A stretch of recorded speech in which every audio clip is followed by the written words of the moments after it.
everyone, and welcome back to another episode of Life Abroad Panama. Today we have the privilege of interviewing a very cool and awesome guest. His name is Oliver Lean. Today we'll be talking about how he got into real estate investment and how he can help you do it too, and what it means to invest in properties in Panama. And we'll also talk about his experiences in Panama and any advice he can give to you, those of you who's thinking about moving to Panama. So stay tuned for a really awesome episode coming your way. Now, let's get into it. Facing immigration questions or business legalities, our lawyers are here to help you. We make it easy to get the legal advice you need when you need it. Hello everyone, and welcome back to Life Abroad Panama. Today we have a very special guest. We have Oliver Lean. Welcome. Thank you. I wore my best socks for this occasion. Yep. Very excited. What are they? They're like little pool boys. I'm not so good at that game, but you know. So, Oliver, welcome. First things first, I just want to ask you, tell us one thing that is quite surprising about your son that people might not know. Quite surprising. I go to bed every night at 9 p.m. I'm so boring. That's one thing about me. Like, people think I'm this crazy, because I started PanAmigos events, which we'll talk about. Yes. They think I'm some crazy party mad, and I am the most boring, like, grandpa when it comes to my sleep. So He's serious about his sleep, guys, okay?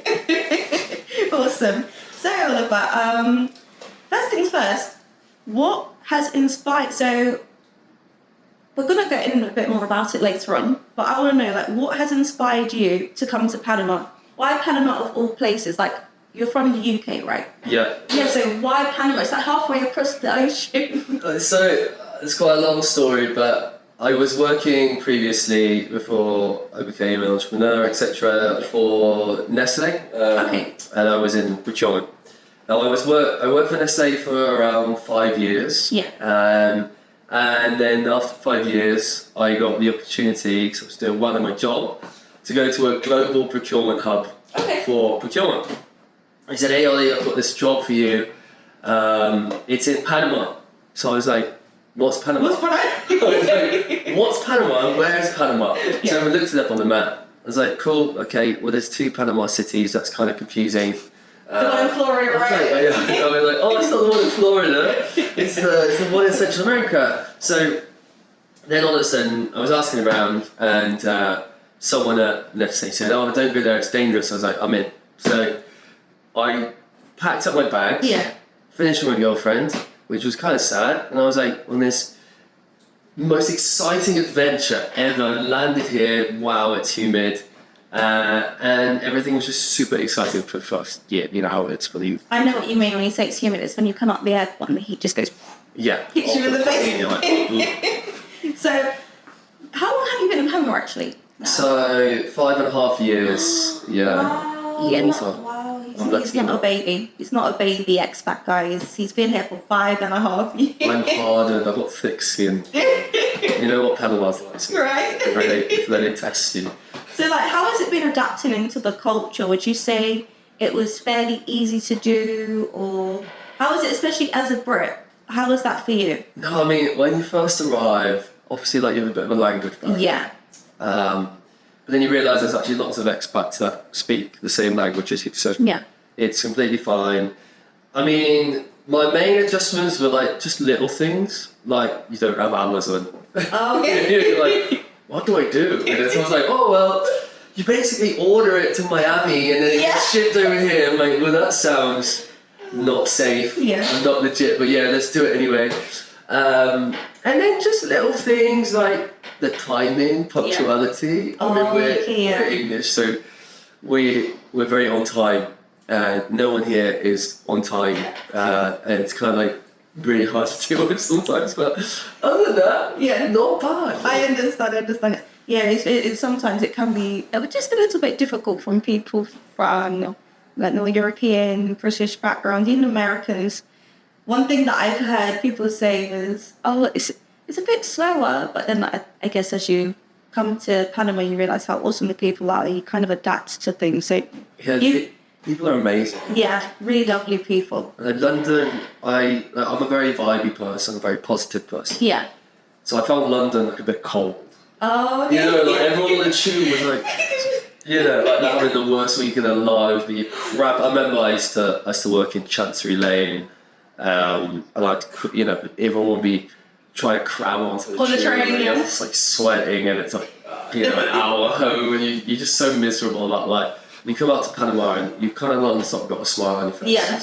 You know, the sun's always shining, Yeah. and it's like it's just full of people. You're sweating falling for the good reasons. Yeah. Because of the heat, not because you're on a crammed train. Exactly.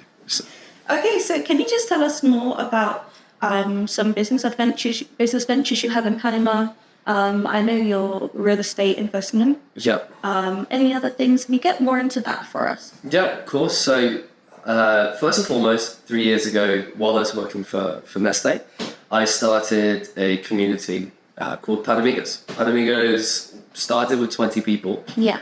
And now is 17,000 locals and expats. Now, PanAmigos is essentially, I would say, an events company and a community. We do monthly events, ranging from parties to professional events.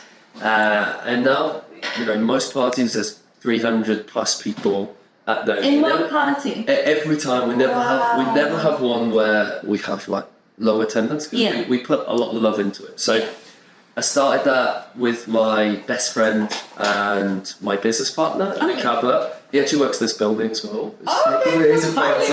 He's a licensed CFA. He's in wealth management. He's very, very smart.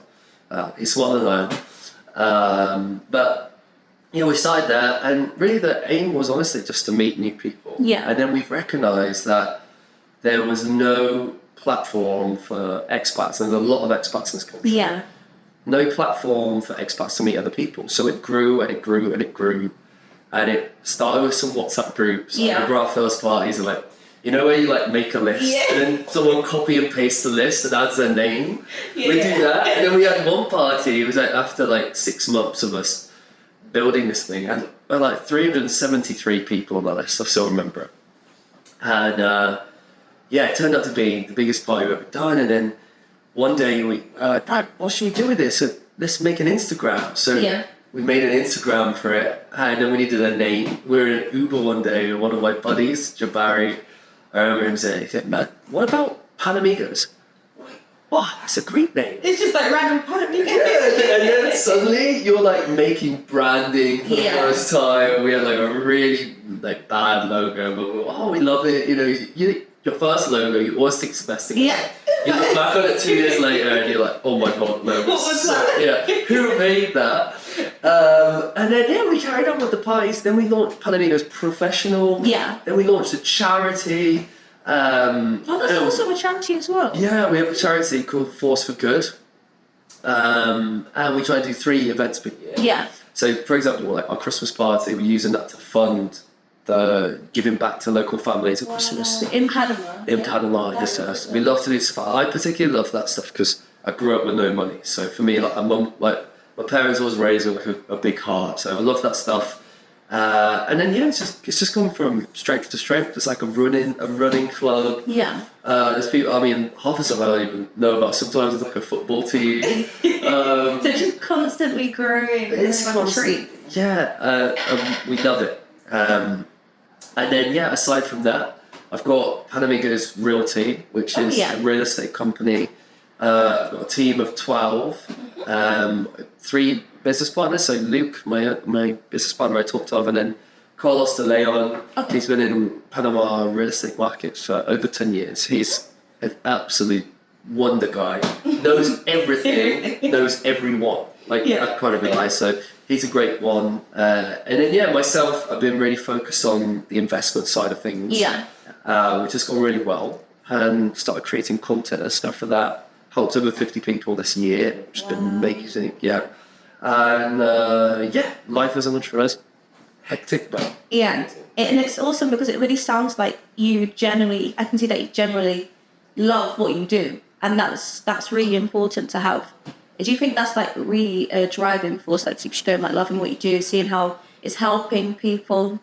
Yeah, I mean, I'm a super people's person. Yeah. I couldn't be a people's person and have like a huge events company, for example. Yeah. And in the real estate, is people say, how do you do events and real estate? Like, well, the real estate kind of the next stage for me because I have the qualifications. Yeah. Anyway, I'm an economics man, I'm a numbers man, I'm a finances man, and I love helping people. Yeah. It's all about relationships, those things. Both of them, you know, whether it's people that are smiling on their face having a good time at an event, or people investing for the first time. Yeah. I just kind of recognized that there was a gap in the market for care in Panama. Like people I saw, I'm not going to mention any particular company. Yeah. I saw, you know, people that have made sales out of people ringing a bell in a real estate environment.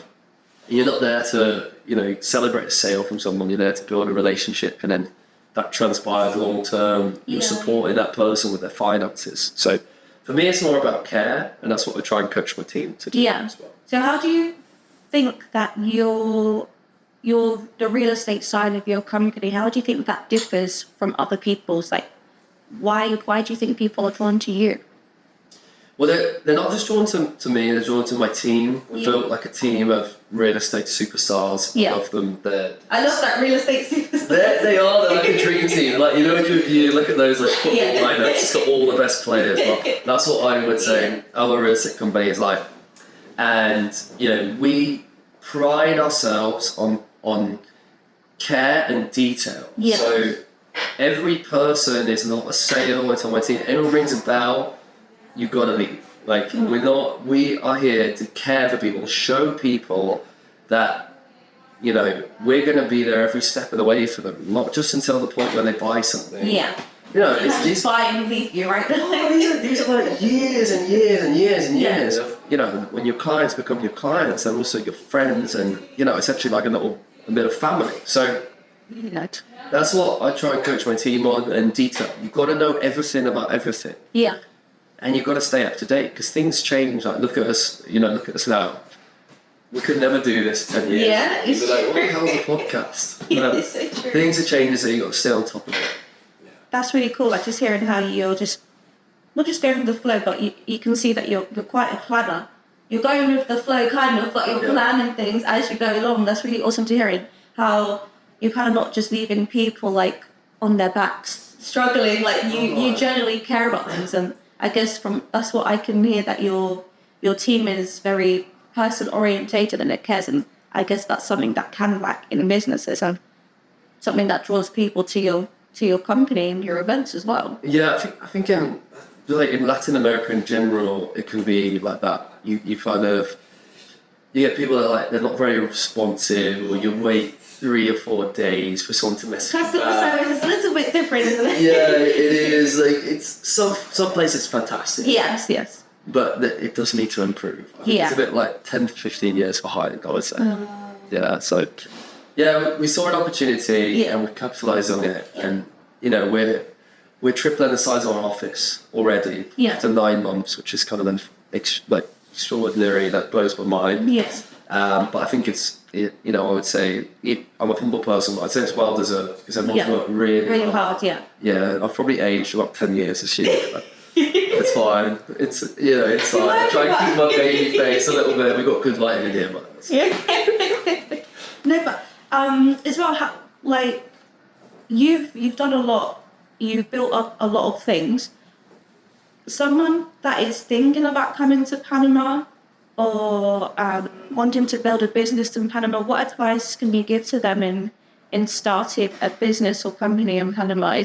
Obviously, it's not easy. It can be a scary thing. First of all, going to a new country, and second of all, you kind of put yourself on the line when you start any business, really. People can say, oh, it's a risk, and it's something scary. Like, what is some advice that you can give to people to help them get started? Yeah, I mean, this is a funny one. So I get asked this all the time, and there's like so many people I know because I became well connected through PanAmigos. Yeah, I talk a lot to different people in the corporates, and one thing I sense in the corporate environment is there's a lot of people that are really unhappy because they're overworked, and what I see is that over the years, there's been this need to increase profit margins or to at least maintain. It's been a very competitive environment. So the way that a lot of these corporates have managed that is to get rid of certain layers of their people. Okay. And to basically put more workload onto a smaller amount of employees. Now, what that's led to is like a lot of people with burnout and a lot of stress. And I chat to them all the time. They say, oh, yeah, like, I don't have any ideas for entrepreneurship, but I'd love to be be an entrepreneur. Like, the reality is that like that stress and that burnout, like that's there like 3 times what you get in the corporates. So it's a different kind of stress though, because you're doing something for yourself. Yeah. But I think that's just a kind of factor of life now, that you just have to be able to deal with those levels of stress, no matter kind of what layer you're in. And as you go through life, obviously you progress through the ranks and the hierarchy. Whether you're in a corporate environment, you learn things, but you also learn kind of how to balance your stress. Yeah. That's something that I've had to work on this year. How do you think you do that? What helps you? Oh, I'm a nightmare for it. Like sometimes I watch a lot of reels, like quite short reels. Yeah. I'm not really like a books fan. I try to read the occasional book just to say, I've read a book this year. Sometimes it doesn't work, does it? No, it's terrible. Most of my learnings come from these short snippets on X, on Instagram, and those inspo reels. Yeah. That really dug deep. But for me, it's been trying to like not be burnt out and stressed all the time, and for things to affect my mood. So I'm really like a healthy habits person. Okay. So I think that like small healthy habits, like what you eat, exercising, there's little things like catching up with family. Yeah. 20 minutes of reading, or doing something that you really value, like that transpires into other areas of your life, particularly into your work. So if those healthy habits are good, your work habits are going to be good. Yeah. Professional habits are going to be good, and you're going to go from strength to strength to strength. So one thing I think I've really changed in the last couple of years. So that's true. Some really good advice then. Healthy habits. I guess that also helps with discipline as well. I need so much discipline. You know the word in England we say this word, it's called grit. Yeah. It's the single most important thing for success. Because I'm not that smart. Yeah. I have a lot of grit. That grit, determination, right? Yeah, I used to work 50, 60-hour weeks in a supermarket when I was 16, 17, 18. Doing my A-levels pretty badly. First time around, because I was working like 50 hours a week, paying my mum rent, dragging. I used to drag the dairy cages. I was working for, you remember Summerfield? Yes! I used to drag the dairy cages off the lorry at 5 in the morning. Yeah, and at 16? Yeah, and then we put all the dairy, vegetables, everything on the shelf. Yeah. And I was like, God, I can never work harder than I am now. Yeah. For such little money, but at the time you're like, oh, this is giving me spending money. Yeah. And I was helping my mum. My dad was like a little bit more well off than my mum, but my mum needed help, so I grew up like very much a mummy's boy. Yeah. But that they taught me this grit, like work ethic, consistency, show up. So that was something you learned a lot from your parents. That's really admirable as well. They showed you that stuff from a young age.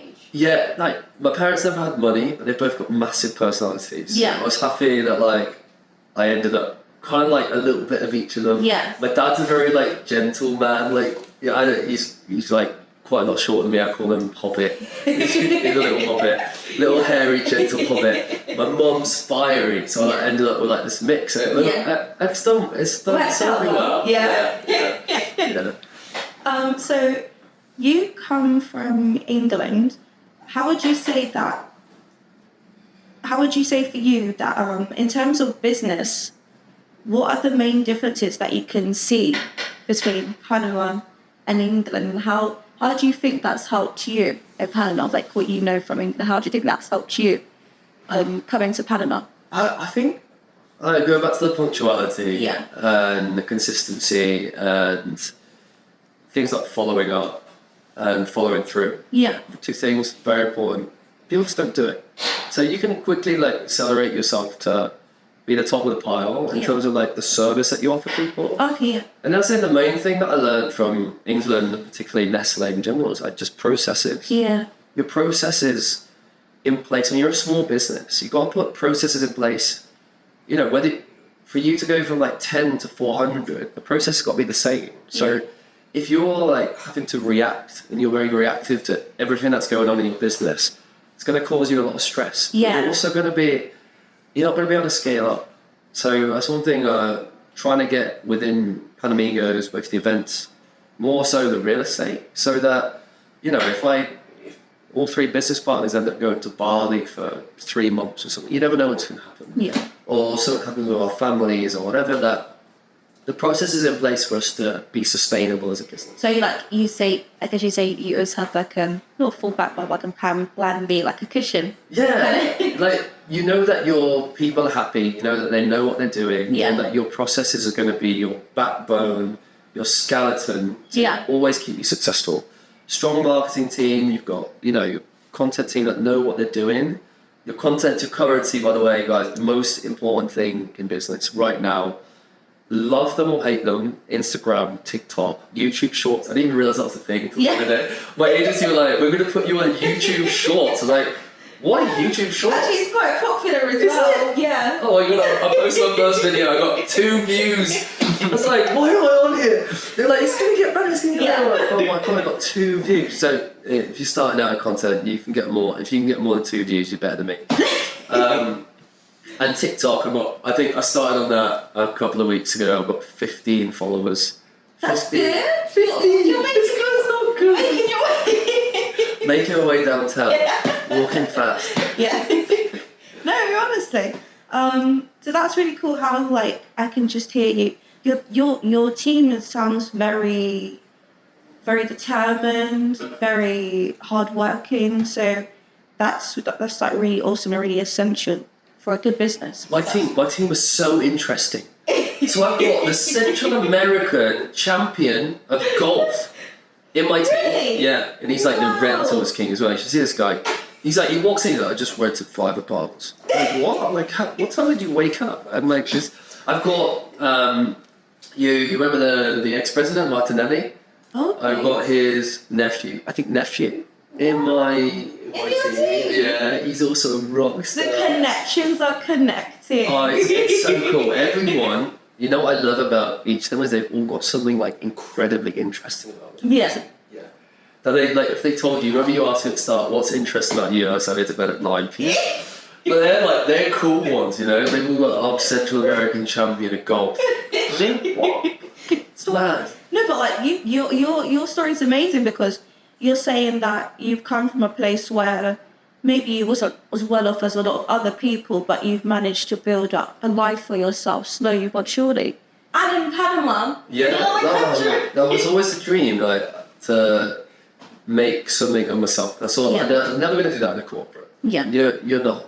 I like that's the kind of you get this disillusion because they tell you that's almost like brainwashing. I don't mean this in a bad way, but I'm not slandering corporates, but they tell you you're going to, you know, there's going to be progression opportunities for you. There's going to be this, there's going to be that. Here's what we see as the future for you. Yeah. But like, it's half of it's nonsense. And like, as soon as you wake up to that and realize that like you've got to take care of your own career. Yeah. And another thing I used to do in the corporates was there was a lot of people that I was worked with, but now I'm an entrepreneur. I don't think I always say like, no one outworks me. Like I really work hard, but I always like. And people fall into this trap, you become like, I'm the victim. But you're not. Like, there's, in the corporates, unless you're really, really, really passionate about what you do, there's always someone at work in you that actually deserves that promotion. And then when they get the promotion, you go, oh, that should have been me. But you know deep down in your heart, they were actually doing it. They deserved it, yeah. So there's always, it's this, or they've been employed for this, or they've got that promotion for this reason. But really, usually it's the right people that get the promotions. Yeah. That's really cool, though. Another question I want to know about, what are current trends that you're seeing in the Panamanian real estate market for investors, and like when do you think is the right time to kind of jump into that? Oh, I love this. I talk about this like all day, every day. So people who are interested in investment, because I'm sure there's many people that are interested in that. Yeah, so this is a big topic. So right now, I mean, I've started doing 1 minute market updates every month in my content because as a buyer or a property owner or an investor, for example, the main thing you want to know every month is like what's happening with the market. Yeah. You know, is my property going up or down in value? Do I look to buy a ready-made, ready-built apartment? Yeah, exactly. Do I invest for the future? Yeah. Do I just rent for now? And it could be a bit of a headache. Yeah. You know, what are property taxes? Especially if you're new to it, it just sounds like a lot. Oh, it's horrible. What are capital gains taxes? What's this? What's that? You're saying this and I'm just... Yeah, I know. It's right. Like it's a lot. It's a lot. So really, I think the trend at the moment, the way to make the most money is to get invested in pre-construction. Okay. So pre-construction is essentially investing into a property before it's built. So that period is usually 2 to 3 years. Okay. But you're buying at a base price, right? You'll put as little as 10% down. Yeah. And then you typically pay 30 to 40% across 2 or 3 years. It's very flexible for people. So there's a myth that people think they can't afford a brand new property, but it's not true. Like you can.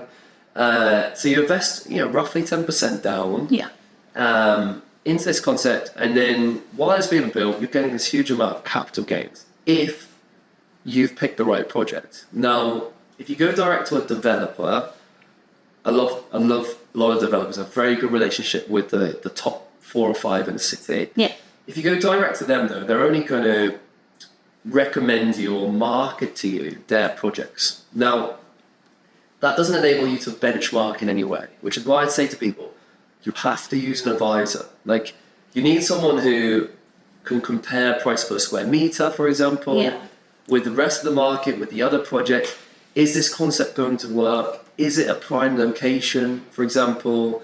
Is the property, an Airbnb property? Does it have a short-term commercial license? So all of those things need to be taken into consideration. So many things when you're making a decision, and then people end up, they can, several clients in the last couple of weeks say to me, I went in and I bought something and they got ripped off, or it didn't end up being constructed, and I know why, because they've been sold a dream. So it's really important to use people like me, and that's not me marketing myself, but I really know the market inside out. So I'm invested myself heavily, which is why I'm also able to kind of recommend the right projects. And at PanAmigos, we've got a motto, a bit of a moral or an ethic that we live by, and that's we wouldn't market projects unless we'd invest in them ourselves. It's really important. So, in a nutshell, right now, the best way to make money is to invest into pre-construction projects. Okay. Particularly around the next 3 years, because the construction that's coming right now and the apartments and complexes that are being built are kind of taking Panama to the next level. Yes, for sure. Now, what's here now, there's some great buildings like the Region, Parkside, Riverside. I live in the Region myself. You've got JW Marriott, the U, but what's coming is better than all of those. So right now, set yourself up for the future. Invest in all of those infrastructure projects. And how can people find your companies, your websites? Like, how can people, or if they want, how can they contact you as well? So best way to reach me, I can leave a link for my mobile number, or I've got the Expat Advisor on Instagram. Drop me a follow. I post every other day in the week. So whether you're, might be that you're looking to buy in the future, but you'll learn things. Like, people will learn things. I try to educate people. That's important. It's so important. 80% of my content is educational. It's not like, hey, this project's great. If I invest in something, I'll make a reel. Or I think something's great, I'll make a reel at the property and be like, hey, this is a good opportunity. Here's the benefits, to make it easy for people. And I must say, I'm here every step of the way. Some good contacts with the banks for mortgages, for example. I've got great legal guys. I have someone for everything. So the process is actually seamless. And that's so important here. Because sometimes you can feel so isolated and not supported. So it's important. Drop me a follow and you can reach out. Awesome.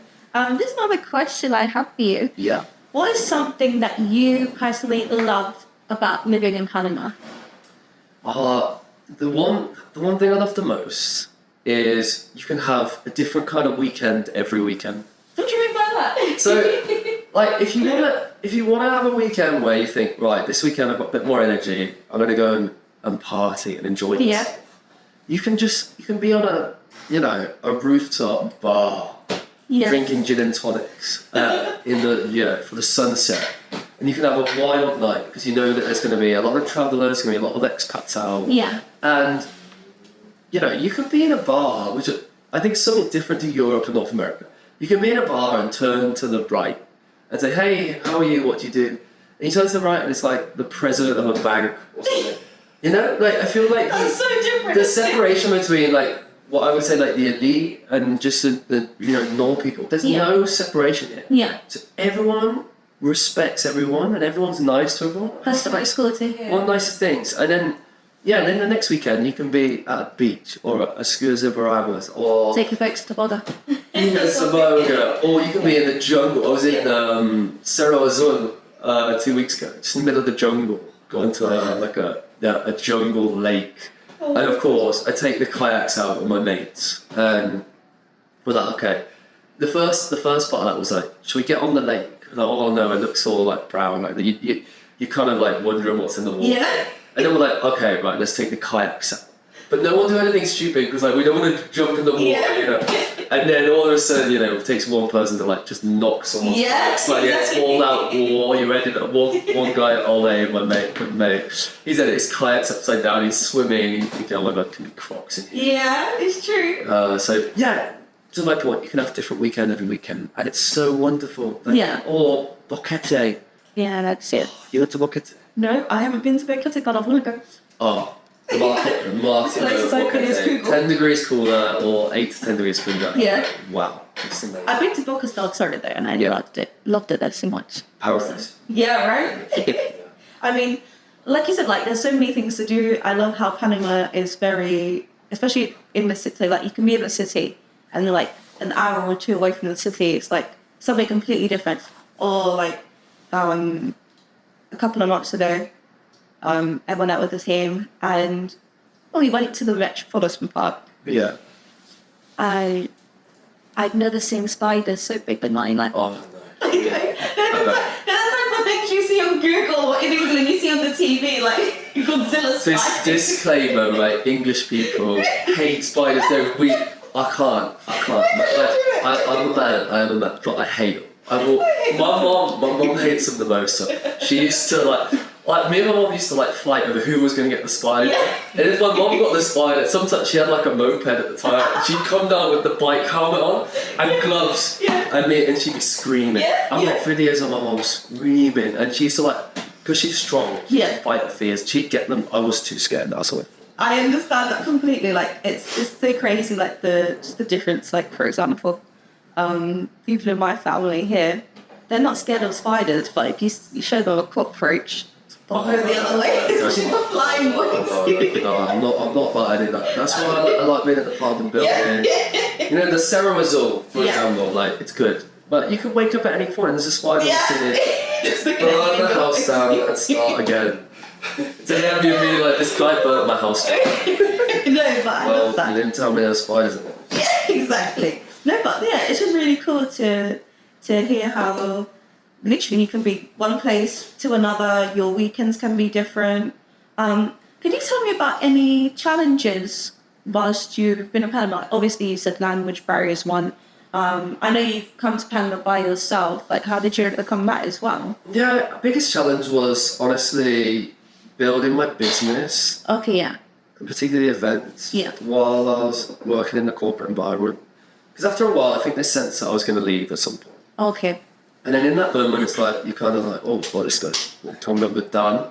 And I had a lot of challenges in my final year with that. I never say bad things. Yeah. I think I like to look at everything as a positive. Exactly. But yeah, I had a lot of I had challenges with my mental health of what I went through in the corporate environment. So that built me. I think at that point, when you reach certain lows, you can either tilt off and really spiral, but you come back strong. Exactly. I came back so strong, so that I really like I can see. Yeah, I come back from that experience. I'm like, I've hit another level now. That's enabled me to go like strength to strength. And I think in terms of business, you know, one of the best things you can ever do in business is partner with different people. Now, my best friend who I've always I met him on the first weekend. I say he's the smartest guy I know, but he was in parachute regiment, serving the British Army. One of the strongest. He's British as well. He's British, right? You should get him on. He's not as fun and good looking as yet, but he's smarter than me, and he's a great example of, again, grit. Yeah. His mentality, like, he rubbed off on me throughout our friendship, throughout building businesses. And he always has a different perspective to me. I'm a very creative brain. I'm a numbers man, he's a numbers man, so we relate in that way. Yeah. But he sees the world from a different lens. Same as my other business partner with the real estate. He sees things differently to us. I think perspectives in business, because you can be a solo entrepreneur. I think that must be the hardest thing in the whole world, because people, they get this tunnel vision. Yes. And I used to get it. It's kind of like an arrogance. And you need to be humble sometimes because, you know, you're not always right. And your decisions aren't always going to pay off. Yeah. If you've got other people around you saying, perspective. no, I think this will work. And you go, oh, I didn't think of that. Yeah. That's the best thing. Yeah. It really enables, like, it's a real, like, factor for success, I think. Yeah. That sounds really cool. Like, definitely, like, getting different perspectives helps.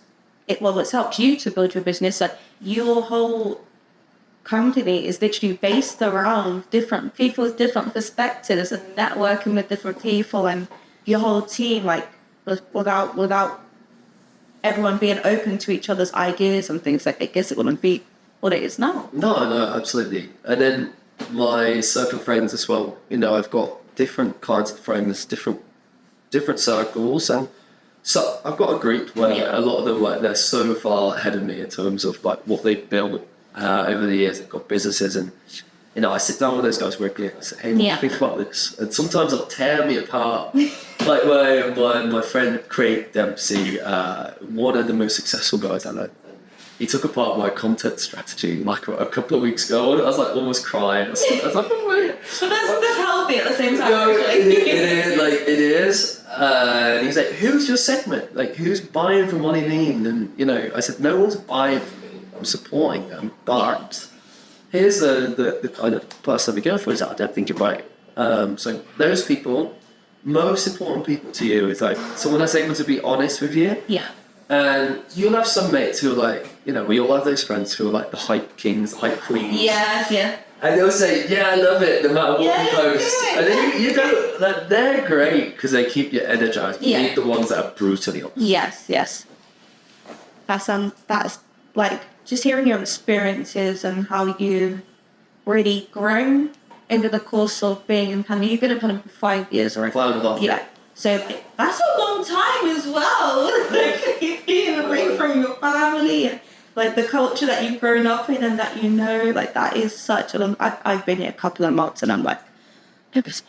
Only a couple of months. God. I'm a baby compared to you, definitely. Yeah, you're gonna... I miss my family. But, you know, like, I can definitely see your character development, how your, obviously, businesses have grown, how you've definitely learned new things. And you've probably seen the development, like, physically, of Panama. Like, yeah, I mean, look at Costa Este. It's the business hub of Central America. And I'm very optimistic on Panama, but I think for a reason.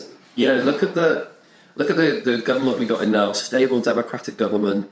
Look at the mayor. You know, there's this huge amount of hype around Panama. Like, it's an amazing place to be. I have to say, like, I'm very passionate about the country. Like, I see myself as a local. Like, Yes. I actually love these people. I love the country. I want to drive Panama forward. Like, sometimes in PanAmigos they joke that I'll be like mayor one day, and I'm like, I would love that. Like, I want to put Panama on a global map, and we are on that. But sometimes it's like, for, you know, the not the wrong reasons, but it's still seen as like a, you know, a little bit risky. But Seems a bit dangerous sometimes, even in my family, because It's and people say it's like it's a third world country. It's not. It's actually developing so well. It's very economically developed.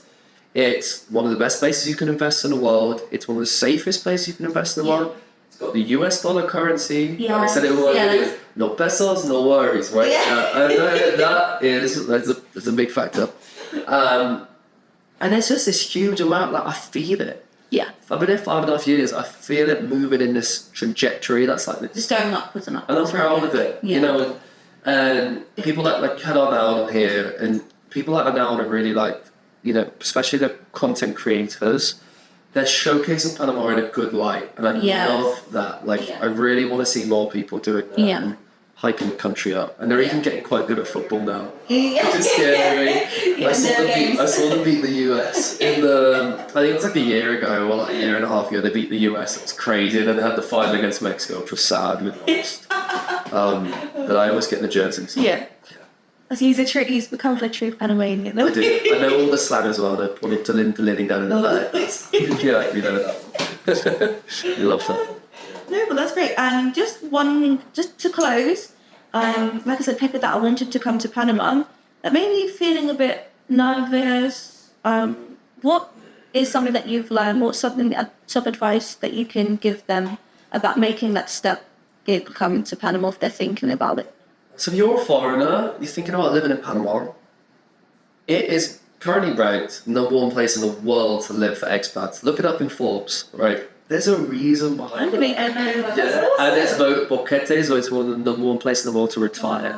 So you have the two of those. Yeah.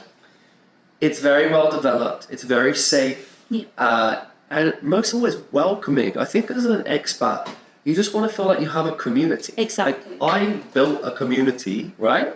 So everyone feels at home, and that's all I've ever wanted, is for it to feel like a home, to people to... Their friends essentially here become a family abroad. So you'll meet people from all over the world. You'll gain so many perspectives. Yeah. You'll have so many different experiences. You'll have so many people that see the world through a different lens to you, and it's beautiful. Like, you learn about different cultures. You can have different weekends. Yes. You can, you just feel relaxed here, and the way of life is amazing. So if you're looking to move over here, you can even get permanent residency for like 300,000 resales. Yes, not so much, especially if you're from certain countries as well. Yeah. It's quite accessible to people. Yeah, it's very accessible. It's a good place to do business. And I think, people of all ages will feel settled here. Yeah. That's really cool with what you said, like people of all ages, like Panama is not just a place for like, you see some countries like they just like really cater towards retirees or more younger people, but actually Panama is like kind of a middle ground. Yeah. Which is really cool, actually. They incentivize people to come here. Some of your families. Come here. When you need a house, you're met. That's awesome, though. Thank you so much for joining us, Oliver. No, thanks for having me.